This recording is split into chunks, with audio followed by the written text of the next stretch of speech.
ప్రభునామానికి మహిమ కలుగును గాక. ప్రభువైన యేసుక్రీస్తు నామంలో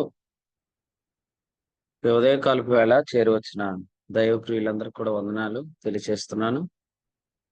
దేవుని యొక్క సేవకులందరికీ కూడా వందనాలు. కూడిక నడిపిస్తున్న ప్రియులు సత్యనారాయణ అని కూడా వందనాలు తెలియజేస్తున్నాను. ఈ ఉదయకాలం దేవుని వాక్యాన్ని ధ్యానం చేయడం కొరకై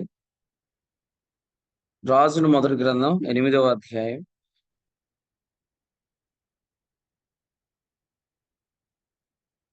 రాజుల మొదటి గ్రంథం 8వ అధ్యాయంలో మనం వ్రాయబడిన వాక్యాన్ని చదువుకున్నాం.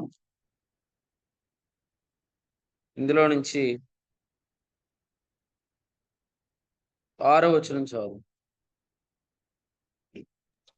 మరియు యాజకుడు యెహోవా నిబంధన మందసమును తీసుకొని దాని స్థలములో అనగా మందిరపు గర్భాలయముకు అతి పరిశుద్ధ స్థలములో కెరూబుల రెక్కల క్రింద దానిని ఉంచిరి. ప్రభునందు ప్రియులారా, మనము నేర్చుకున్నట్లుగా ధ్యానించినట్లుగా దేవుని మందిరంలో ప్రాముఖ్యమైనది దేవుని మందసం, నిబంధన మందసం. దేవుని యొక్క నిబంధన మందసం యొక్క స్థలం అతి పరిశుద్ధ స్థలం అని, గర్భాలయం అని మనం చూస్తున్నాం. 8వ అధ్యాయం వచనం 21లో కూడా చూడండి. దేవుని మందిరములో యెహోవా నిబంధన మందసమునకు స్థలమును ఏర్పరిచితివి. ఆయన మన పితరులను రప్పించినప్పుడు ఆయన చేసిన నిబంధన అందులోనే ఉన్నది అనే మాట చూస్తున్నాం. దేవుని యొక్క మందిరంలో దేవుని యొక్క నిబంధన మందసానికి స్థలం ఉంది అనే మాట చూస్తున్నాం. మనం గమనించినట్లయితే ఆ రోజు మందసము ఎక్కడైతే ఉందో ఆ గర్భాలయంలో మరి ఇశ్రాయేలుకి అయితే స్థలం లేదు. అయితే మనకైతే దేవుడు ఆ స్థలాన్ని అనుగ్రహించాడు.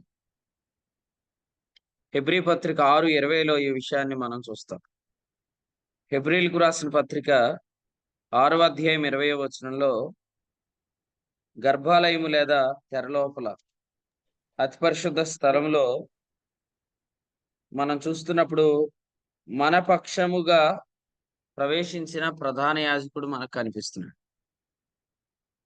ఏ రెక్కల క్రింద అయితే మందసం ఉందో, ఏ గర్భాలయంలో అయితే మందసం ఉందో అదే అతి పరిశుద్ధ స్థలంలో ఆయన ఇప్పుడు మనల్ని ఉంచాడు. అయితే ఆ స్థలాన్ని దేవుడు సిద్ధపరిచాడు. ఆ స్థలంలో ప్రభు మనల్ని నిలబెట్టాడు. యోహాను సువార్త 16వ అధ్యాయంలో 14వ అధ్యాయంలో ఈ విషయాన్ని ప్రభువే చెప్పాడు. చూడండి, యోహాను సువార్త 14వ అధ్యాయం 3వ వచనం చూడండి. నేను వెళ్ళి మీకు స్థలం సిద్ధపరిచిన ఎడల అనే మాట చూస్తున్నాం. నేను వెళ్తాను, మీకు స్థలం సిద్ధపరుస్తాను అని ప్రభు చెప్పాడు. ఆయన చెప్పినట్లుగానే ఇశ్రాయేలు ప్రజలు కూడా నిలబడలేని స్థలాన్ని మనకు ప్రభు ఏర్పరిచాడు. అదే దేవుని యొక్క సముఖము అని హెబ్రీ 9:24లో మనం చూస్తాం. సో దేవుని సముఖంలో మనం నిలబడేటట్లు, దేవుని సన్నిధిని మనం నిలబడేటట్లు ఎఫెసీ పత్రికలో గాని, కొలస్సీ పత్రికలో గాని 1:22 కొలస్సీ పత్రికలో రాశాడు. తన సన్నిధిని పరిశుద్ధులుగాను, నిర్దోషులను గాను, నిరపరాధులుగాను నిలవబెట్టుటకు అని మాట. సో దీనినే రోమా 5:11లో సమాధాన స్థితి అని చెప్పాడు. దీనినే రోమాపత్రిక 7:6లో ఆత్మానుసారమైన నవీన స్థితి అని చెప్పాడు. ప్రియులారా వినండి, మందసానికి దేవుడు స్థలం ఎక్కడైతే సిద్ధపరిచాడో అదే స్థలంలో ఆ కెరూబుల రెక్కల క్రింద ప్రభు మనకు స్థలం సిద్ధపరిచాడు. అంటే మందసము ఏమై ఉన్నదో విశ్వాసమైన మనం అదే ఉన్నాం. మందసం ఏమై ఉన్నదో విశ్వాసమైన మనం అదే ఉన్నాం. అయితే మందసం ఏమై ఉన్నదో ఇశ్రాయేలీలు అలాగూ అయ్యలేరు. ఎందుకంటే మందసమేమో తెర లోపల ఉంది. ఇశ్రాయేలు ప్రజలేమో తెరకు బయటున్నారు. లేదా వారి ప్రధాన యాజకుడు తెర లోపలికి ప్రవేశించలేకపోతున్నాడు. సో, మందసం మనం ఒకటే. ఈ ఉదయం మనం మొదటి అంశం ఏందంటే, లేదా మొదటి సంగతి ఏందంటే, మందసం ఎట్టిదై ఉన్నదో మనం అట్టివారమై ఉన్నాము అనే మాట మనం మొదటిగా జ్ఞాపకం చేసుకోండి. ఎందుకంటే మందసానికి ఆయన ఎక్కడ స్థలం సిద్ధపరిచాడో అదే స్థలంలో నేడు మనం ఉన్నాం. కానీ ఆనాడు మందసానికి ఏ స్థలం అయితే సిద్ధపరిచాడో ఆ స్థలంలో ఇశ్రాయేలు ప్రజలు లేరు. అందుకనే మందసం ఏమై ఉన్నదో ఇశ్రాయేలీయులు అలాగ లేరు, కానీ మందసం ఏమైందో విశ్వాసులు అలాగే ఉన్నారు అనేది మనం గమనిస్తున్నాం. సో, మందసం గురించి మనం గమనిస్తున్నాం. చూడండి మరొకసారి దైవ గ్రంథంలో రూతు గ్రంథము 2వ అధ్యాయం చూడండి. రూతు గ్రంథం 2వ అధ్యాయంలో వచనం 12. యెహోవా నీవు చేసిన దానికి ప్రతిఫలమిచ్చును. ఇశ్రాయేలీయుల దేవుడైన యెహోవా రెక్కల క్రింద సురక్షితముగా ఉండునట్లు నీవు వచ్చితివి అన్నాడు. సో, రెక్కల క్రింద మందసం ఉంది. రెక్కల క్రింద రూతు ఉంది. రెక్కల క్రింద మందసం ఉంది. ఈరోజు రెక్కల క్రింద మనం ఉన్నాం. 91వ కీర్తనలో చెప్తున్నాడు. 91వ కీర్తనలో చెప్తున్నాడు. ఏమనంటే, ఆయన రెక్కల క్రింద నీకు ఆశ్రయం కలుగును అనే మాట 4వ వచనంలో. ఆయన రెక్కల క్రింద, దానికి అపోజిట్ ఏంటి? ఆయన రెక్కల క్రింద అనే దానికి వ్యతిరేకం ఏంటి? ఆయన ఉగ్రత క్రింద. 90వ కీర్తన వచనం 7లో ఉగ్రత క్రింద అనే మాట మనం చూస్తాం. ఉగ్రత క్రింద ఉన్న అనుభవం 90వ కీర్తన అయితే, రెక్కల క్రింద ఉన్న అనుభవం 91వ కీర్తన. అందుచేత ప్రభువు మనకి రెక్కల క్రింద అనే ఆ అనుభవం ఇచ్చాడు.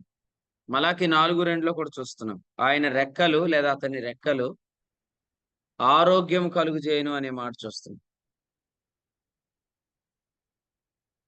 కాబట్టి మందసానికి దేవుడు ఏ స్థలాన్ని అయితే సిద్ధపరిచాడో అదే స్థలాన్ని ప్రభు మనకు సిద్ధపరిచాడు. అంటే మందసం ఏమైందో మనం అదై ఉన్నాం. ఈ పాయింట్ మనం జ్ఞాపకం చేసుకుంటున్నాం. మందసం ఏమైందో ఇశ్రాయేలు ప్రజలు అదే లేరు అనే మాట చూస్తున్నాం. మందసం ఏం చేయబడాలి? నిన్నటి దినం కూడా ధ్యానం చేశాం. నిన్న మొన్న కూడా. మందసం ఏం చేయబడాలంటే కాపాడబడాలి.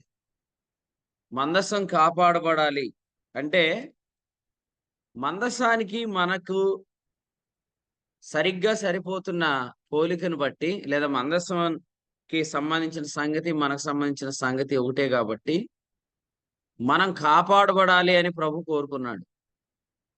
కాపాడబడాలి అని కోరుకున్నవాడు మనల్ని ఎక్కడ పెట్టాడంటే ఆయన రెక్కల క్రింద పెట్టాడు అనే మాట చూస్తున్నాం.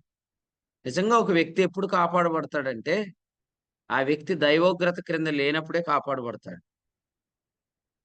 దాన్ని ఇంకా సింప్లిఫై చేసి ఎలా అంటాను, మనిషి డిమాండ్స్‌లో ఉన్నప్పుడు కాదు, సప్లైలో ఉన్నంత కాలమే కాపాడబడతాడు.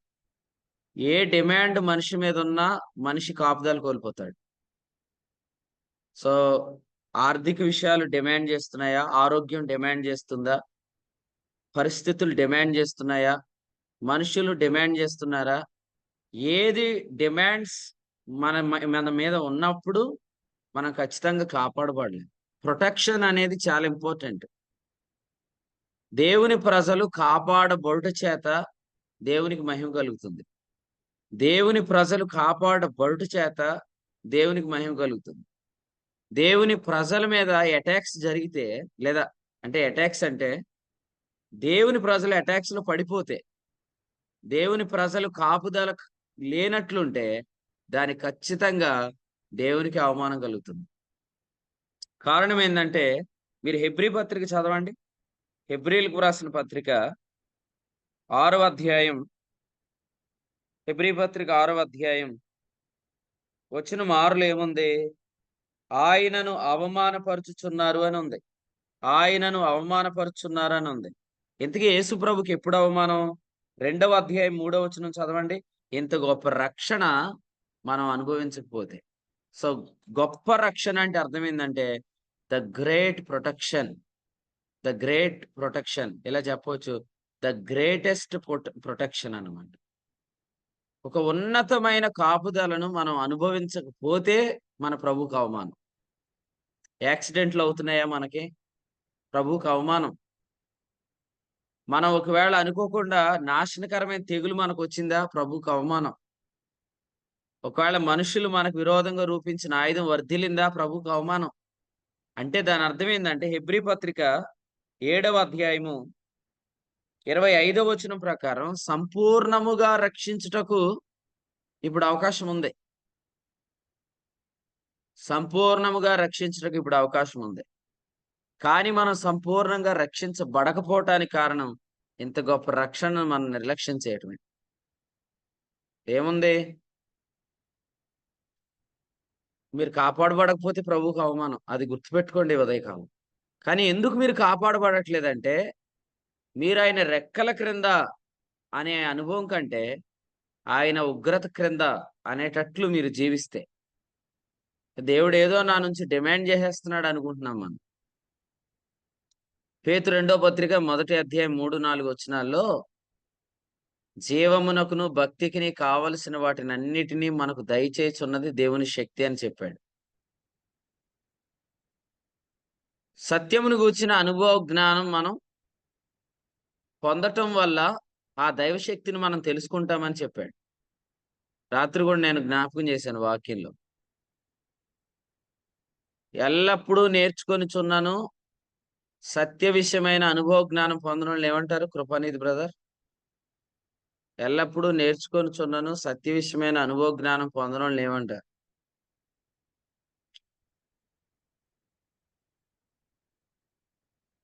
మీరు మెలకువగానే ఉన్నారని నేను నమ్ముతాను. మీరు ఆన్సర్ చెప్పండి.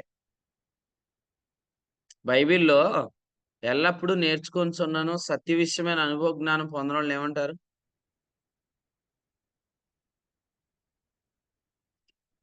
ఒక్కళ్ళైనా చెప్పండి. అవివేకులు. అన్నా? అవివేకులు. అవివేకులు అంటారు. తిమోతి రెండో పత్రికలో చెప్పాడు. జాగ్రత్తగా వినండి.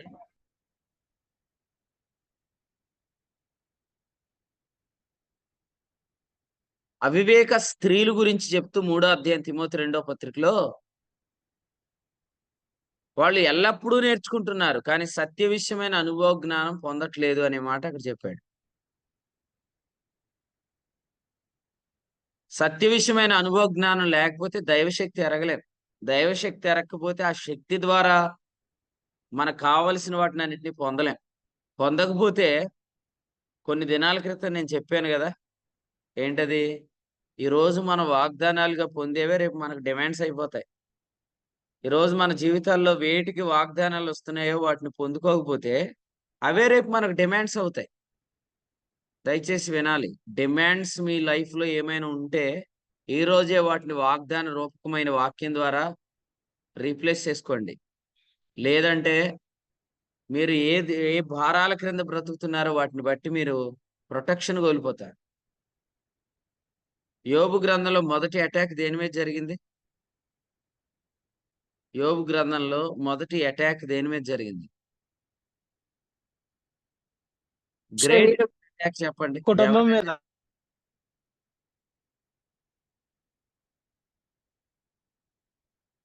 నాకు వినపడలే, కట్ అయిపోయింది. కుటుంబం మీద. కుటుంబం మీద కాదు, పిల్లల మీద. పిల్లల మీద జరిగింది కదా! నేను మళ్ళీ జ్ఞాపకం చేస్తున్నాను.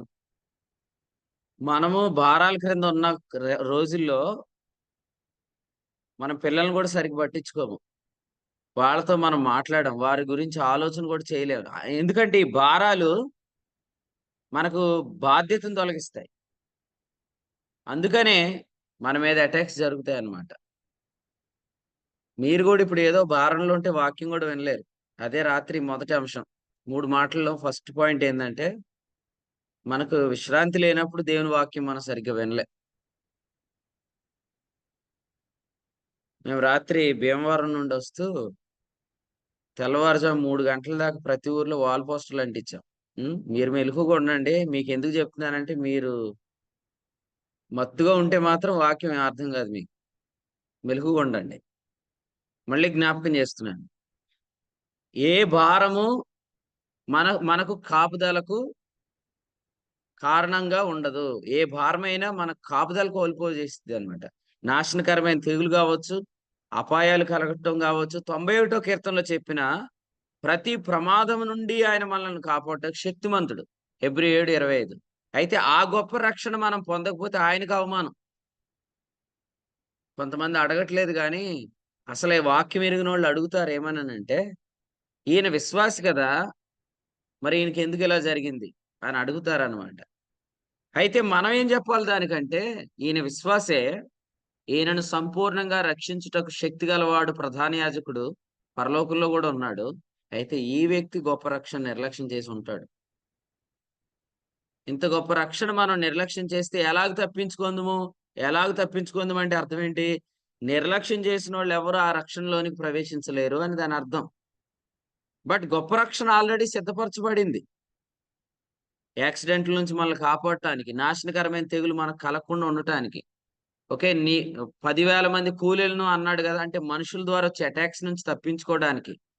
ప్రతి అటాక్ నుంచి మనల్ని తప్పించటానికి ప్రభువు మన కొరకు గొప్ప రక్షణ సిద్ధపరిచాడు. ఇంకోటి చెప్తాను. అది ఎంత గొప్పది కాకపోతే దాని విషయంలో గూడా మనల్ని తర్ఫీదు చేస్తాడు ప్రభు. హెబ్రీ పత్రికలో 12వ అధ్యాయం ఎందుకు వ్రాయబడింది? అది గొప్ప రక్షణ గాబట్టే, ఆ గొప్ప రక్షణ మనం నిర్లక్ష్యం చేస్తున్నాం గాబట్టి ప్రభు మనల్ని శిక్ష చేస్తున్నాడు. ఇప్పుడు మనకు పెట్టేది విలువైంది కాకపోతే, మనం అది తినట్లేదని ఎందుకు కొడతారు? మనకు పెట్టేది విలువైంది గాబట్టే, శ్రేష్టమైంది గాబట్టే, అది మనం తినట్లేదు అని. కృపానిధి అని ఎందుకు నేను అన్ని సార్లు పిలుస్తున్నానంటే, ఇది చాలా విలువైంది. నువ్వు సరిగ్గా వినట్లేదు అని అర్థం. లేదా జాన్ అని ఎందుకు పిలుస్తాను? ఇది చాలా శ్రేష్టమైంది. నువ్వు సరిగ్గా దీన్ని వినట్లేదు అని. అంటే మీరు సరిగ్గా వినలేనప్పుడు అర్థమైపోద్ది గదా! అప్పుడు మిమ్మల్ని పేరు పెట్టి ప్రభు ఎందుకు పిలుస్తాడంటే, ఇది చాలా విలువైంది. మీరెందుకు దీన్ని సరిగ్గా పట్టించుకోవట్లేదని ప్రభు శిక్షణ చేస్తున్నాడు. కాబట్టి తెలుసుకోండి, నిబంధన మందసం ఎట్టిదో మనం గూడా అట్టివారమై ఉన్నాం. నిబంధన మందసానికి దేవుడు ఏ స్థలం ఇచ్చాడో అదే స్థలం మనకి ఈ రోజు ఇచ్చాడు. ఎందుకంటే అక్కడ మందసం కాపాడబడాలి. సో, అదే ప్లేస్‌లో మనల్నుంచాడు. మనం గూడా కాపాడబడుతున్నాం. ఈరోజు చాలామంది ఆహ్, వాళ్ళ వాహనాల మీద ఎమ్మెల్యే స్టిక్కర్‌లేసుకొని తిరుగుతా ఉంటారు. వాళ్ళు ఎమ్మెల్యేలు కాదు, ఎమ్మెల్యే మనుషులు గూడా కాదు. ఏందంటే, ఆ స్టిక్కర్ వేసుకోవటం వల్ల వాళ్ళు కొన్ని బెనిఫిట్లు పొందుదామని ప్రయత్నం చేస్తారు దొంగదారిలో. నేనిలా చెప్తాను. మనం అలాంటి దొంగదారులేం చేయక్కర్లేదు. నిబంధన మందసానికి ఇచ్చిన ప్లేస్‌మెంట్ మనకిచ్చాడు ఆల్రెడీ ఆయన. ఎందుకిచ్చాడు? ఆ మందసం ఎక్కడుంటే అది కాపాడబడుతుందో ఆ గర్భాలయంలో ప్రభు మనల్నుంచాడు. గర్భాలయానికి ఎవరు పడితే ఆళ్ళు రావటానికి వీల్లేదు. గర్భాలయానికి నిత్యమైన విమోచన కాలం వచ్చేంత వరకు పాత నిబంధన భక్తులకు గూడా దారి తెలీదు అందులోకి. సో, ఏదెను వనంలోనికి దారి మూసివేయబడింది. గర్భాలయంలోనికి దారి మూసివేయబడింది. కాబట్టి ఎవ్వరు గూడా అక్కడికి రాలేనంతగా దేవుడు దాన్ని మూసివేశాడు. సో, ఆ ప్లేస్‌లో మనల్ని ఉంచాడక్కడ. ఆ ప్లేస్ గురించి మీకు తెలుసా? దాని యొక్క శ్రేష్టత మీకు అర్థమైందా? అది మీకు అర్థమైతే అక్కడ కూర్చొని మీరెక్కడో ఆలోచన చేయరు. అక్కడ కూర్చొని మీరేదో పని ఖచ్చితంగా చేయాలి. ఆదామా నీవెక్కడున్నావని ఎందుకు అడిగాడు? నేను ఈ ఉదయం అడగాల. మీరు జూమ్ మీటింగ్‌లోనే ఉన్నారా అని అడగక్కర్లేదు. కానీ మీరు జూమ్ మీటింగ్‌లో ఉండి వేరే మాట్లాడుకుంటా ఉంటారు కొన్నిసార్లు. కూర్చునేది మీటింగ్‌లోనే కానీ ఏదో మాట్లాడుకుంటా యవ్వారాలు చేసుకుంటూ కూర్చుంటారు. కొంతమందయితే వీడియోలు ఆఫ్ చేసుకొని నిద్రపోయేవాళ్ళు గూడా ఉంటారు. అంటే మీరసలు ఎక్కడున్నారు? మీరేం చేస్తున్నారనే దానికి ఒక్కోసారి మీ పోలిక ఉండదనమాట. సేమ్ అలాగే అసలు దేవుడు నిన్నెక్కడ పెట్టాడంటే, దేవుని మందిరం అంతట్లో ప్రాముఖ్యమైన ఉపకరణాన్ని లేదా వస్తువును దేవుడు ఎక్కడ పెట్టాడో నిన్ను అక్కడ పెట్టాడు. ఎందుకంటే అక్కడ అది కాపాడబడే ఆ యొక్క ఆ బెనిఫిట్‌ని నీకు గూడా ఇవ్వటానికి అక్కడ పెట్టాడు. సో, ఇందాక తమ్ముడు చెప్పాడు గదా! చాలా భయంకరమైన అటాక్స్ జరగబోతున్నాయి. ఆ అటాక్స్ నుంచి మన ఫ్యామిలీని, మన పిల్లల్ని, మన పరిచర్యను దేవుడు కాపాడడానికి ఆడ పెట్టాడు. మీరు చూడండి, యోబు గ్రంథం చదవండి. ఈ కాన్ఫరెన్స్‌లో నేను యోబు గ్రంథం గురించి వర్తమానం అందించబోతున్నాను. యోబు గ్రంథంలో ఉన్న ప్రతి అధ్యాయంలో ఉన్న సంగతిని ఈ వచ్చే కాన్ఫరెన్స్‌లో వర్తమానాలు అందించబోతున్నాను. నేను యోబు గ్రంథం గురించి ఓ మాట చెప్తాను. మీరు చదివి రండి కాన్ఫరెన్స్‌కి. ఖచ్చితంగా ఉపయోగపడిద్ది. యోబు గ్రంథంలో మొదటి అధ్యాయంలో ఓ మాట అన్నాడు. అతని చర్మము నీ వశమునున్నది అని చెప్పాడు. కానీ ఇది ఈరోజు నిజం కాదు. మన చర్మం వాని వశం లేదు. ఒకవేళ మీరు చూడండి, ఇస్కరియోతు యోధాకు దేవుడు ఏమిచ్చాడు? డబ్బు సంచి ఇచ్చాడు కదా యేసు ప్రభు. డబ్బు సంచి ఇచ్చాడు గాబట్టి, వాడు చేయగలిగింది అంతవరకు వచ్చిందనమాట. అదే వాడి వశంలో ఏది లేకపోతే వాడి యొక్క అటాక్ అంత భయంకరంగా ఉండేది కాదు. ఈరోజు కూడా అవసరమైతే మనల్ని పూర్తిగా నేలమట్టం చేయాలని శత్రువు ప్రయత్నం చేస్తాడు. కానీ ప్రభువు మనల్ని వాటన్నిటిలోంచి తప్పిస్తాడు. ఒక్క ఏరియాలో కాదు, ప్రతి ఏరియాలో దెబ్బ కొట్టాలని శత్రువు పనిచేస్తున్నాడు. కానీ నీ మట్టుకు నువ్వు నీ కుటుంబాన్ని, నీ పిల్లలను, నీ పరిచర్యను, నిన్ను కాపాడుకో. అందుకే ప్రభు నిన్నక్కడ ఉంచాడు. మీ పిల్లల మీద అటాక్ జరుగుతుందంటే మీకు అర్థమైపోయిద్ది. ఎలాగంటే ఇటీవల వాళ్ళు వాక్యం వినే విషయంలో అంత శ్రద్ధగా లేరు. వాళ్ళు దేవుని పని పట్ల ఆసక్తి కలిగి లేరు. అప్పుడు మనకు అర్థమవుతుంది ఏమనంటే వాళ్ళ మీద అటాక్ జరుగుతుంది. సో, నువ్వేం జేయాలా? పిల్లలు నీతో దేవుడు చేసిన నిబంధనలో భాగం గాబట్టి, ఆ నిబంధనను అనుసరించి నువ్వు నీ రక్షణను నువ్వు నిర్లక్ష్యం చేయకుండా ఉంటే, ఖచ్చితంగా నీకు చెడ్డ పేరు రాదు. లేకపోతే మాత్రం దొరికినంత వరకు దెబ్బ కొట్టేస్తాడు. ఆల్రెడీ మనం కొన్ని సార్లు మనకు తెలియక మనం దొరికాం గాబట్టే వాడు మన మీద అటాక్ చేశాడు. కానీ ఇప్పుడు మనకు ప్రభు మెలకువనిచ్చాడు, వర్తమానం ఇచ్చాడు, వాక్యం ఇచ్చాడు. ఈరోజు వాడు ఎంత ప్రయత్నించినా ఎటువంటి అటాక్ మన మీద జరగకుండా ప్రభు మనకు సందేశం ఇచ్చాడు. సో, అందుకనే వీలైనంత ఎక్కువగా ఈ గొప్ప రక్షణను మీరు తెలుసుకోవడానికి ప్రయత్నం చేయండి.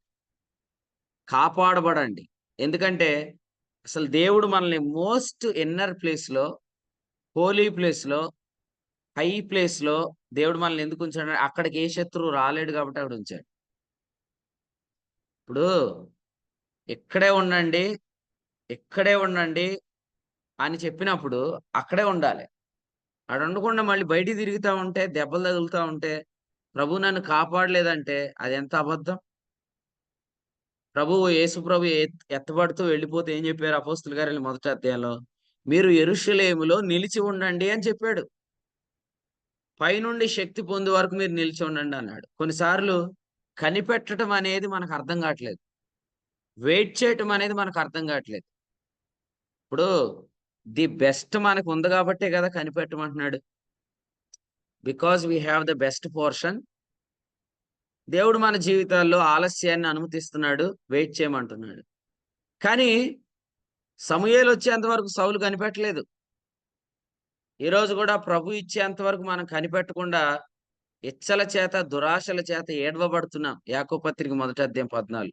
తద్వారా ఏం జరుగుతుందంటే మన మీద అటాక్స్ జరుగుతున్నాయి. నేను చెప్తున్నాను, ఈ జూమ్ మీటింగ్‌లో ఈ ఉదయం వాక్యం విన్న ఎవ్వరి మీద అటాక్ జరిగినా ప్రభువుకే అవమానం. అది మీరు గుర్తుపెట్టుకోండి. మనం నిమ్మకాయలు దొక్కిచ్చాం. ఆ! మనం దండలు తగిలిచ్చాం. కానీ మన వాహనాల చుట్టూ ప్రభు కాపుదల ఉంది. మాల్ ఫంక్షనింగ్ అనేది మన వాహనాల్లో జరగదు. ప్రభు అలా మన వాహనాలను ఎప్పటికప్పుడు సిద్ధపరుస్తున్నాడు. దేవుడు మనల్ని ప్రతి ఆపద నుండి తప్పిస్తున్నాడు. కానీ ఆపదలు జరుగుతున్నాయి కొంతమందికి. నీకు జరుగుతున్నాయేమో, నాకు జరుగుతున్నాయేమో. జరిగితే మాత్రం నీ వల్ల, నా వల్ల ప్రభువుకి అవమానమే. ఎందుకంటే ఇంత గొప్ప రక్షణ క్రియేట్ చేసిన తర్వాత కూడా దాన్ని మనం నిర్లక్ష్యం చేసి దానిలో మనం ప్రవేశించకపోవడం ద్వారా మనం ప్రభువుకు అవమానం తీసుకొని వస్తాం. కాబట్టి అత్యంత విలువైనది బైబిల్‌లో లేదా దేవుని మందిరంలో నిబంధన మందసమే. ఎందుకంటే నిబంధన మందసంలో కరుణాపీఠం ఎలా చేశారు? మేలిమి బంగారంతో చేశారు. మేలిమి బంగారం ఎక్కడుండాలి? పిల్లలు చాలామంది ఏమంటారు? నా బంగారమే అంటారు. కరుణాపీఠం మేలిమి బంగారంతో చేయబడింది. మేలిమి బంగారాన్ని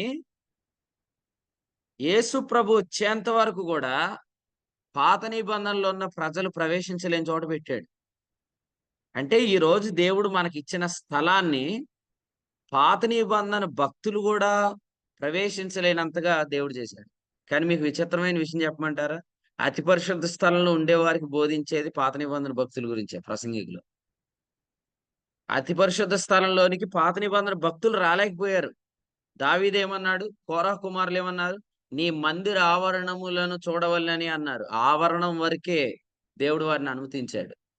కానీ ఈరోజు మనకు దేవుడు మోస్ట్ ఇన్నర్ ప్లేస్‌లోనికి, హై ప్లేస్‌లోనికి, హోలీ ప్లేస్‌లోనికి దేవుడు మనకు అనుమతినిచ్చాడు.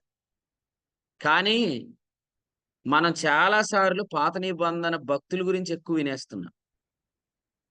వినకూడదని నేను చెప్పట్లేదు గానీ, వారు జీవించినది విశ్వాస న్యాయాన్ని బట్టి కాదు. చాలా వరకు వారి జీవితాల్లో కర్మ నీతి సిద్ధాంతం ఉంది.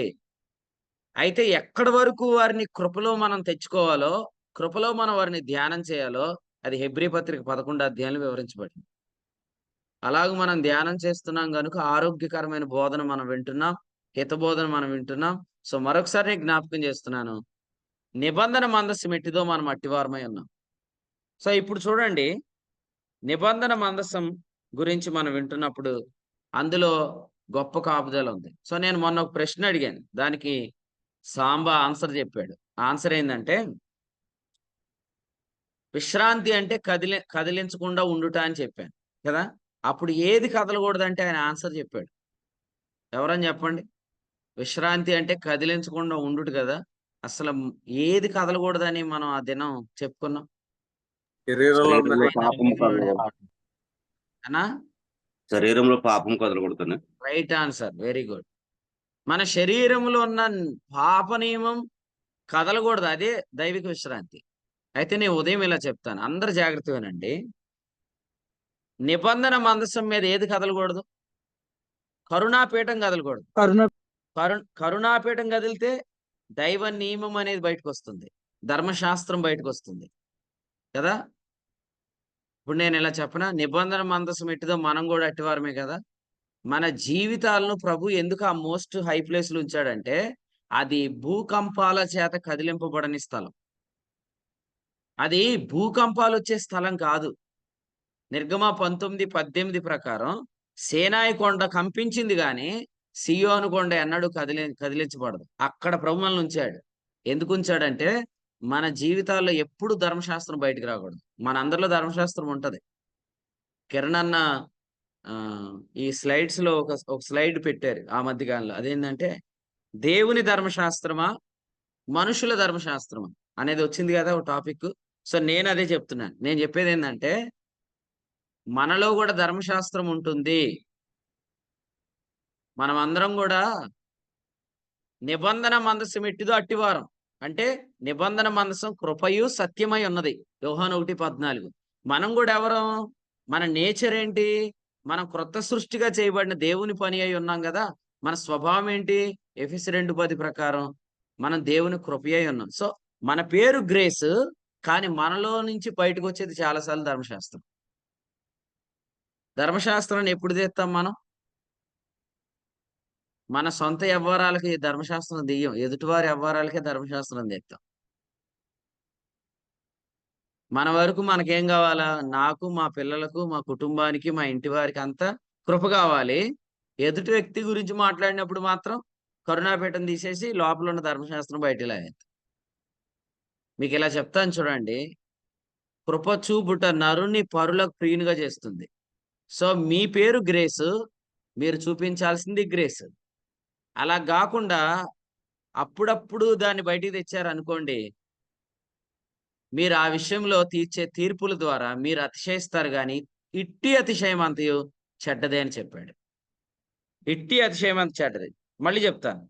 నేను ఒక విషయం చెప్పాను కదా, మనం ఎప్పుడు ధర్మశాస్త్రం తీస్తామంటే ఎదుటి వ్యక్తి గురించి మాట్లాడినప్పుడు తీస్తాం. అది కూడా ఎప్పుడంటే ఎదుటి వ్యక్తి యొక్క పాపాలు వచ్చినప్పుడు తీస్తాం. అది చూడండి, గలతీ పత్రిక 6వ అధ్యాయంలో చెప్పాడు. గలతీలకు రాసిన పత్రిక 6వ అధ్యాయంలో మొదటి వచనంలో చెప్పాడు, సహోదరులారా, ఒకడు ఏ తప్పిదములోనైనను చిక్కుకొనిన ఎడల అన్నాడు. అప్పుడు మనం శోధించబడతాం. శోధన ఏంటి? తీసేయి ధర్మశాస్త్రం, తీసేయి ధర్మశాస్త్రం, తీసేయి, బయటికి తెచ్చేయి, అడిగేయి, కడిగేయి, దుమ్ము దులిపేయి అనిపించిద్ది అనమాట. సో దాన్ని ఏమన్నాడు అంటే శోధన అన్నాడు.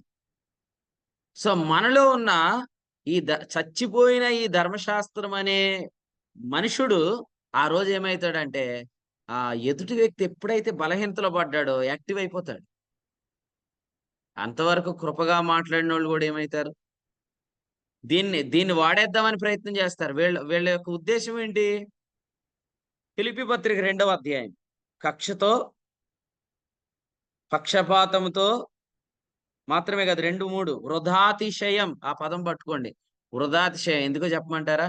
ఇట్టి అతిశయం అంత చెడ్డది బాబు. 5:26లో కూడా చెప్పాడు, వృధాగా అతిశయపడుతున్నారు చాలాసార్లు. వృధా అతిశయం ఏంటి?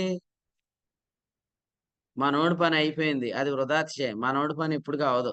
దేవుడు మనోడిని లేపితే నీ పని అయిపోద్ది.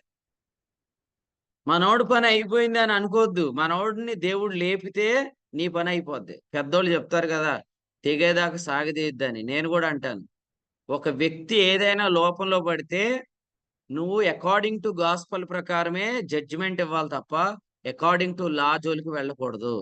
లా అంటే ఇక్కడ నేను భారతదేశ చట్టం గురించి చెప్తలేదు, ధర్మశాస్త్రం. ఎదుటి వ్యక్తి యొక్క లోపం వచ్చినప్పుడు కూడా మనలో సువార్త యాక్టివేట్ అవ్వాలి. సో గాస్పల్ బట్టి మనం చెప్పాలని. నిజం చెప్పండి, మనలో నిజంగా సువార్తను బట్టి వెళ్తే ఎదుటి వ్యక్తి లోపాన్ని బట్టి మనం ఎక్కువ బాధపడతామా? ధర్మశాస్త్రాన్ని బట్టి వెళ్తే ఎదుటి వ్యక్తి యొక్క లోపాన్ని బట్టి ఎక్కువ బాధపడతామా? నేను మళ్ళీ జ్ఞాపకం చేస్తున్నాను, సువార్త ప్రకారం తీర్పు తీరిస్తేనే వాళ్ళు చేసిన దాన్ని బట్టి మనం కన్నీరు గారుస్తాం. ఇటీవల చాలా మంది ఒక విషయం గురించి ఏడ్చారు. అంటే ఆ పెయిన్ ఎవరికి తెలిసిద్ది అంటే సువార్తను బట్టి నడిచే వాళ్ళకే తెలిసిద్ది. రోమాపత్రిక 2వ అధ్యాయంలో చెప్పాడు ఆ మాట. ఏమని?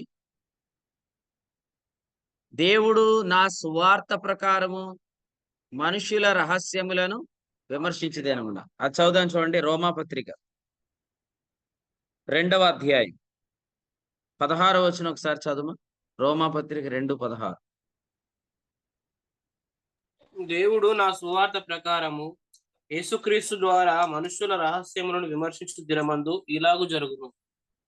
రైట్, ఇక్కడ చూడండి, దేవుడు ధర్మశాస్త్రం బట్టి తీర్పు తీర్చగలడా? యాకోబు పత్రికలో ఏమన్నాడు? 4వ అధ్యాయం వచనం 12. ఒక్కడే ధర్మశాస్త్రము నియమించి న్యాయం విధించువాడు. ఆయనే రక్షించుటకును నశింపజేయుటకును శక్తిమంతుడై ఉన్నాడు. పరునికి తీర్పు తీర్చుటకు నీవెవడవు? ఎస్, తీర్పు తీర్చకూడదా? ప్రశ్న వినండి, తీర్పు తీర్చకూడదా? తీర్చచ్చు. ఆ ప్రశ్న విన్నారా? తీర్పు తీర్చకూడదా? తీర్చాలి. ఎలా తీర్చాలి? సువార్త ప్రకారం, according to gospel, according to grace. కానీ ధర్మశాస్త్రాన్ని బట్టి తీర్పు తీర్చకూడదు. ఎందుకంటే ఒక్కడే తీర్చగలడు, యేసు ఒక్కడే మిగిలాడు. కానీ ఆ ఒక్కడు కూడా ధర్మశాస్త్రం బట్టి తీర్పు తీర్చలేదు. ఎందుకంటే ఆ ఒక్కడు ధర్మశాస్త్రాన్ని బట్టి తీర్పు తీర్చితే ఆయన అతిశయించడానికి అవకాశం ఉంది, కానీ ఆయన అతిశయించడు. వృధాగా అతిశయపడొద్దు. మీకు చాలా మెరిట్స్ ఇచ్చాడు దేవుడు, పక్కోళ్ళు బలహీనతలు బట్టి మెరిట్లు వేసుకోవద్దు. ఎందుకంటే మనం అతని కంటే అనుకుంటాం, మనకంటే మించినోడు బోళ్ళు అంతమంది ఉన్నారు. ఒక ఆయన అన్నాడు, అసలే ఈరోజు మనం సరిగ్గా నిలిచి మన పని గురించి ఆలోచించుకుంటే మనకు అతిశయమే రాదు. కానీ మనం అస్తమాటు గొప్పలకు పోయి చాలా మందితో కంపేర్ చేసేసుకుంటాం. అతనికంటే, ఈమెకంటే, ఆయనకంటే అనుకుంటాం. కానీ మీకు తెలుసా? ఈరోజు చాలా మంది యోగ్యులైన పనివారు ఉన్నారు. వాళ్ళని బట్టి మనకు దేవుని భయం కూడా కలుగుతుంది. గల్తీలకు రాసిన పత్రికలో ఏం చెప్పాడంటే, అసలు మీరు వృధాగా అతిశయపడకూడదంటే మీకో సీక్రెట్ చెప్తున్నాను. అదేంటంటే గలతీ పత్రిక 6:4 ఇతరుని బట్టి కాక తనను బట్టి అతిశయం కలగాలంటే, వృధా అతిశయం కలగకూడదంటే, ప్రతివాడును తాను చేయు పనిని పరీక్షించి చూసుకోవాలి. ఓకే. ఇతరుల అకౌంట్‌లోకి గూడా ఎళ్లి వాళ్ళ డీమెరిట్స్ కూడా మన మెరిట్లు చేసుకోకూడదంటే, మనకంటూ మెరిట్స్ ఏమున్నాయో చూసుకోవాలి. ఎందుకంటే ఎల్లప్పుడూ మన ఇతరుల డీమెరిట్స్ మీద ఆధారపడకూడదు. రేపొద్దుట మనల్ని మనకంటే గొప్పవాడొస్తాడు. ఆ రోజు మనం గెలుస్తాం. కొన్నిసార్లు ఇలా ఇండియా, పాకిస్తాన్ మ్యాచ్‌లో ఇండియా గెలిచిందంటే దానికి కారణం ఏమంటది చెప్పండి? ఇండియా, పాకిస్తాన్ మ్యాచ్‌లో ఇండియా గెలిచిందంటే దానికి కారణం ఏమై ఉండొచ్చు? ఇండియన్ ప్లేయర్స్ బాగా ఆడితే గెలుస్తారండి. అంతేనండి. Right answer. ఇంకా? కెప్టెన్ అండి. ఇండియా మ్యాచ్‌లో ఇండియా గెలిచిందంటే కారణం ఏమై ఉండొచ్చు?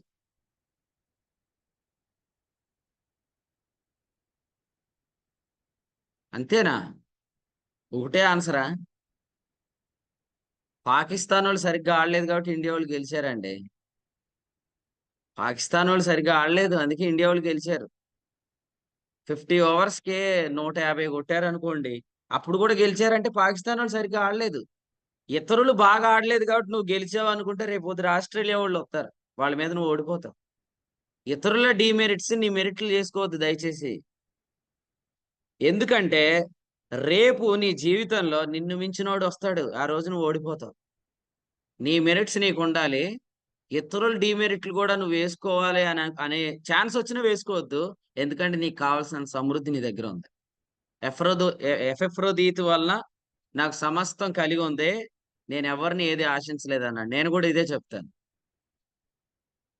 ఈ రోజు వరకు ప్రభు కృపను బట్టి ధనాపేక్షను అపేక్షించి లేదా ధనాన్ని అపేక్షించి ఇచ్చకపు మాటలు చెప్పలేదు వాక్యంలో. ఎప్పుడు కూడా. ఏ వర్తమానమైనా మీరు తీసుకోండి. ధనాన్ని అపేక్షించి ఒక్క వర్తమానం కూడా ఉండదు. ఎందుకు ఉండదంటే మన ఇచ్చకపు మాటలతో దోచుకోవడానికి మనమేం లేమిలో ఉన్నవారం కాదు.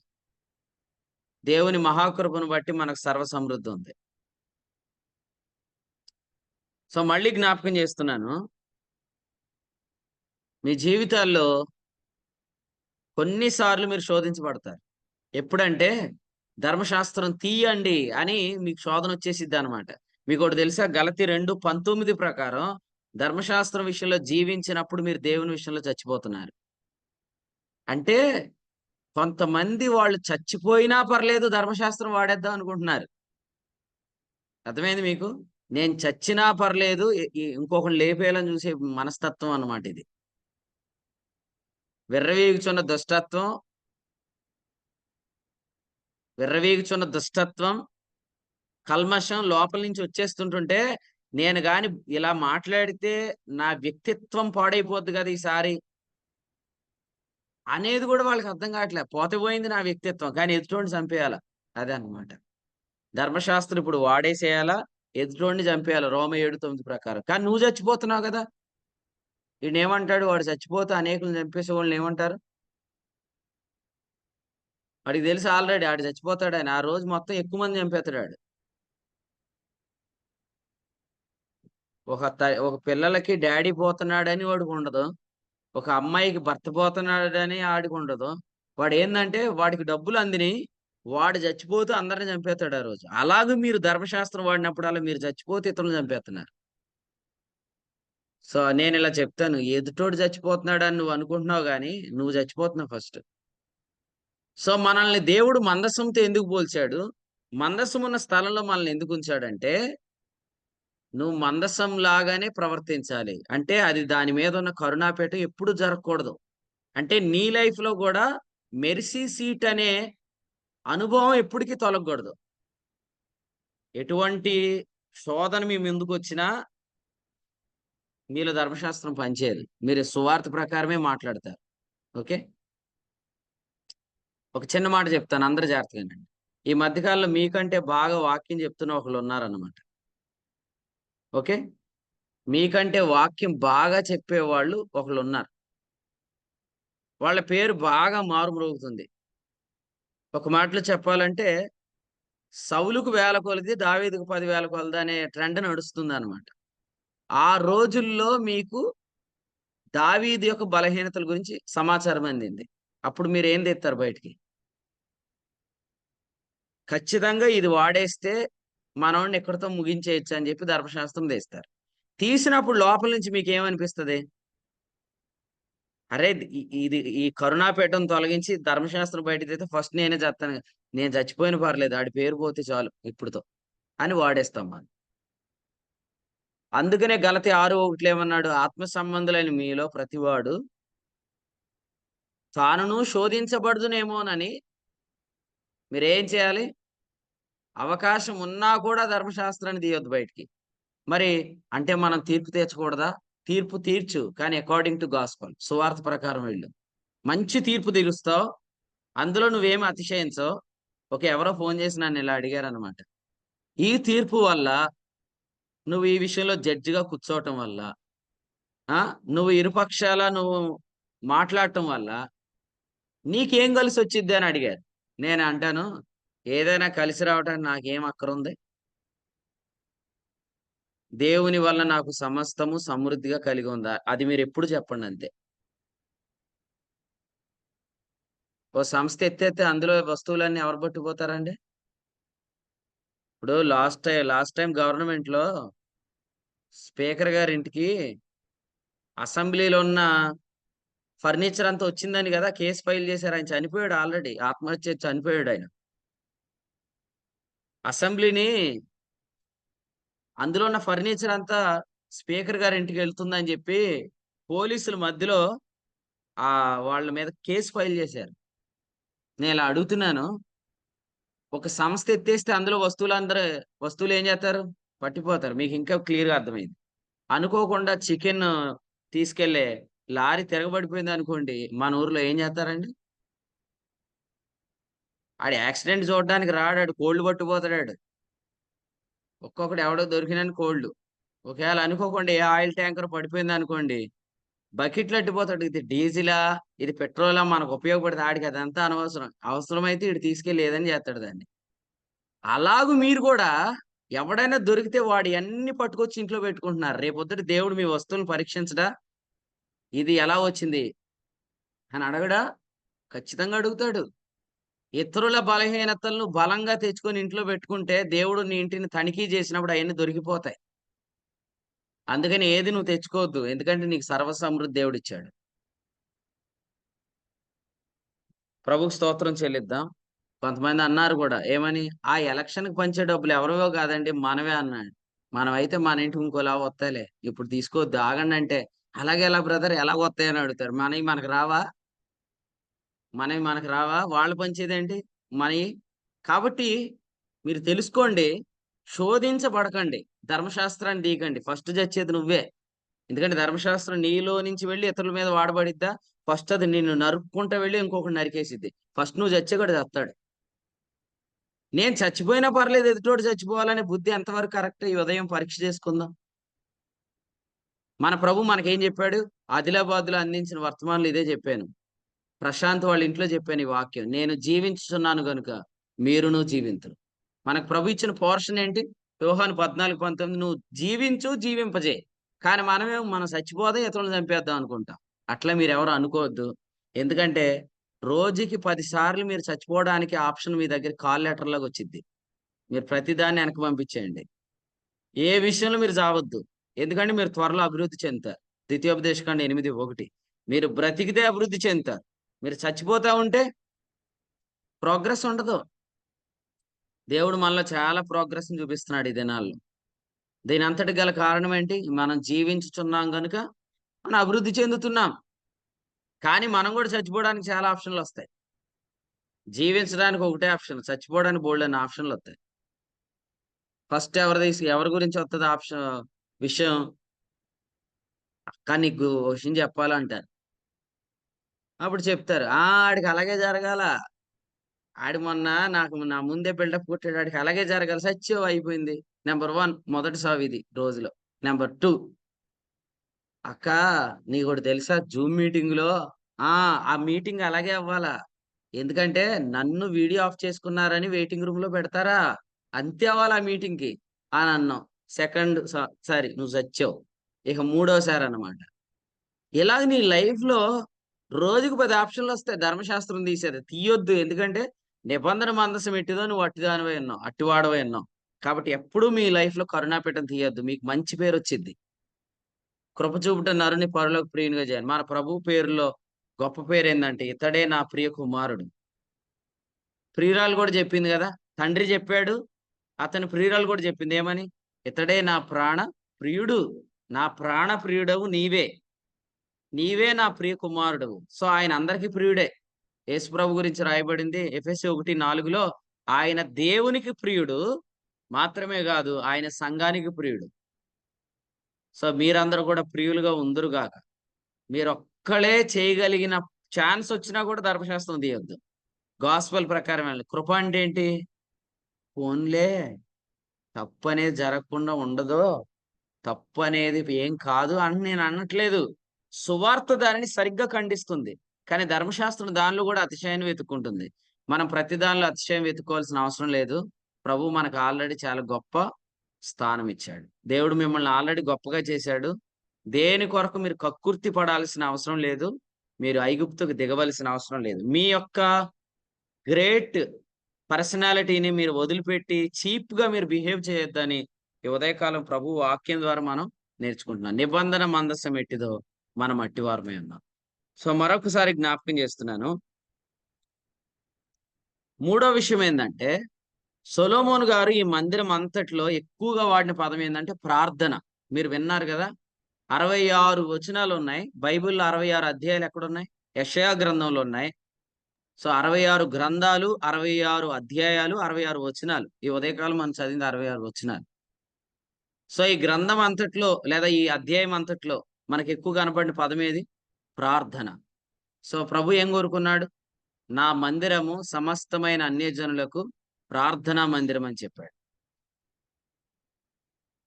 అసలు ప్రార్థనలు మందిరంలో జరగకుండా ఏం జరుగుతున్నాయి అంటే, ప్రభువే చెప్పాడు లూకాసు వార్త 19వ అధ్యాయంలో, నా మందిరం మీరు దొంగల గుహగా చేశారు. నేను రాత్రి ఒక విషయం చెప్పాను మీకు, మీరు విన్నారు లేదో మళ్ళీ వినండి రాత్రి వర్తమానం. పాత నిబంధన కాలంలో ప్రజలు మందిరానికి మొక్కుబడులు చెల్లించడానికి వెళ్ళేవాడు. క్రొత్త నిబంధనలో ప్రజలు మందిరానికి వాక్యం వినటానికి వెళ్తున్నారు.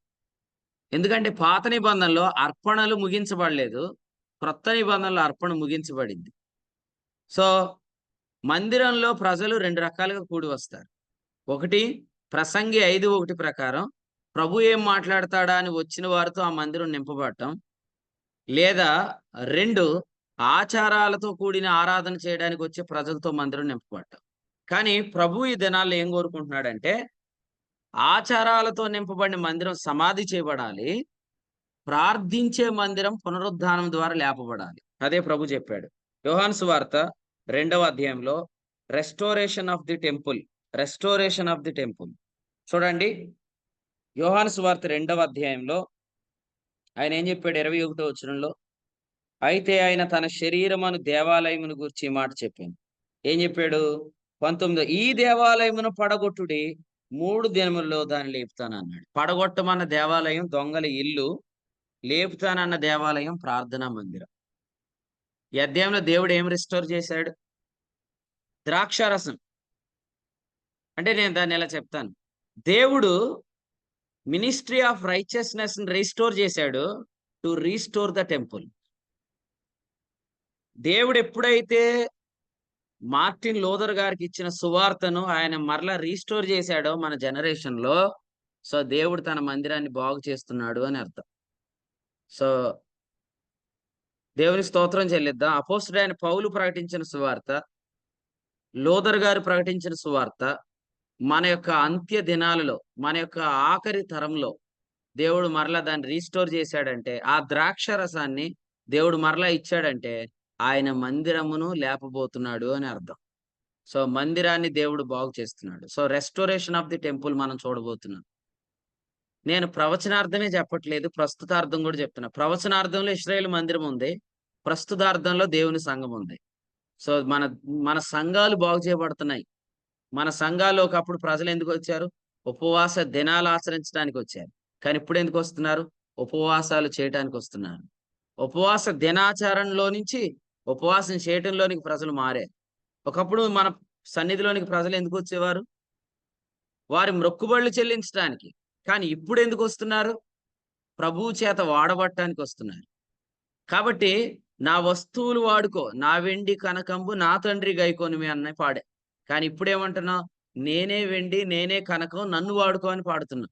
సో అదన్నమాట. సో దేవుడు ఎంతగా మందిరాన్ని బాగు చేశాడో చూడండి.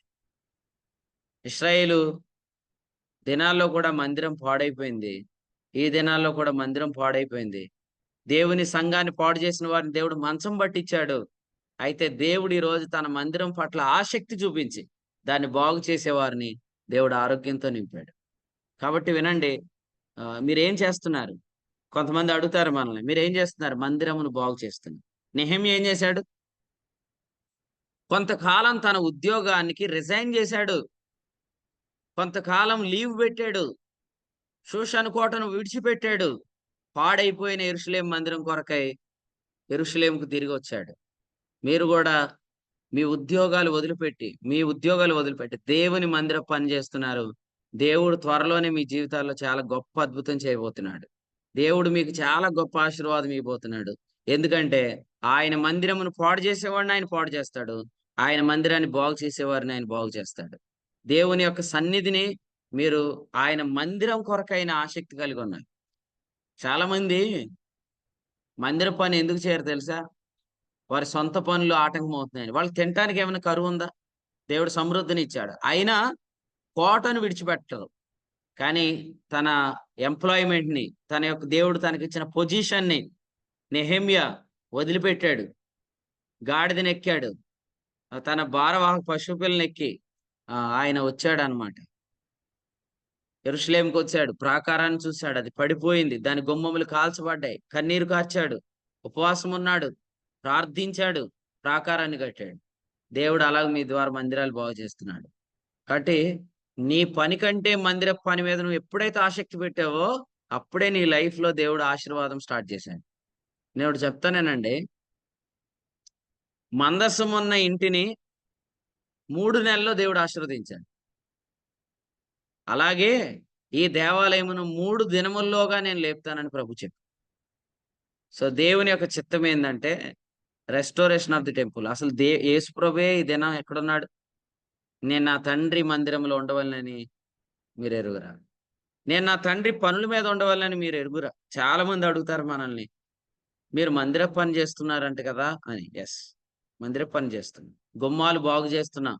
ఎందుకంటే అందులో ఫస్ట్ గుమ్మం పేరు ఏంటంటే గొర్రెల ద్వారం. ఈ ద్వారం గుండా అనేక మంది రావాలి, అందుకనే మనం ఆ మందిరాన్ని బాగు చేస్తాం.